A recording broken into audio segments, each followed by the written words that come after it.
Document काफ़ी पुराना हो चुका है और अब आप उसको बिल्कुल क्लियर करना चाहते हैं, बिल्कुल न्यू करना चाहते हैं। तो आज की इस वीडियो में मैं आपको बताऊंगा कि आप अपने ओल्ड डॉक्यूमेंट्स को न्यू डॉक्यूमेंट्स में किस तरह से कन्वर्ट कर सकते हैं। बहुत ही आसान है, वीडियो को आखिर तक देखिएगा ताकि एक एक स्टेप आपको समझ में आ जाए। इसके लिए हम माइक्रोसॉफ्ट वर्ड ओपन करेंगे और इस इमेज को यहाँ पे इंसर्ट करेंगे। इंसर्ट टैब पे जाएंगे, पिक्चर, दिस डिवाइस, और वो डॉक्यूमेंट जहाँ भी आपने सेव किया हुआ है वहाँ से इसको इंसर्ट कर लेंगे।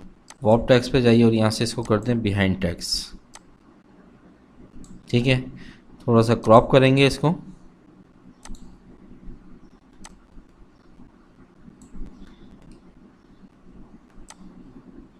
ताकि जो ब्लैक बॉर्डर है ये भी बिल्कुल ख़त्म हो जाए।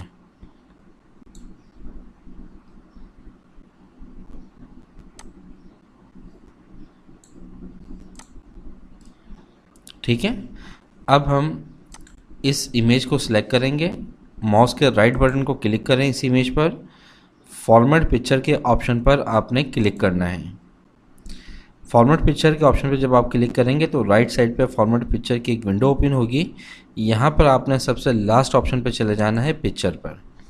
ठीक है, यहाँ आपको शार्पनेस मिलेगा, इसको हम इंक्रीज़ करेंगे। ठीक है, आप अपनी इमेज को देखते हुए देख लेंगे 30 पे रिज़ल्ट ख़राब नहीं हुआ है। मैं थोड़ा सा और बढ़ा देता हूँ इसको, मैंने इसको 50 पॉइंट बढ़ा दिया। ठीक है, ब्राइटनेस जो है वो आप अपने इमेज के हिसाब से चेक करेंगे। मैं बढ़ा के देखता हूँ 60 पे, इसके बाद मैं इसको बढ़ाता हूँ 70 या 75,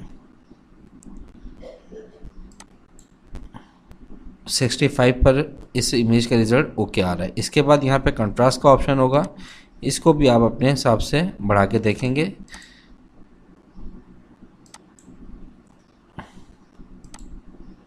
ठीक है, तो ये मैंने 20 कर दिया। तो ये देखें, आपका जो थोड़ी देर पहले ओल्ड डॉक्यूमेंट था वो बिल्कुल क्लियर हो चुका है, यानी कि न्यू डॉक्यूमेंट में कन्वर्ट हो चुका है।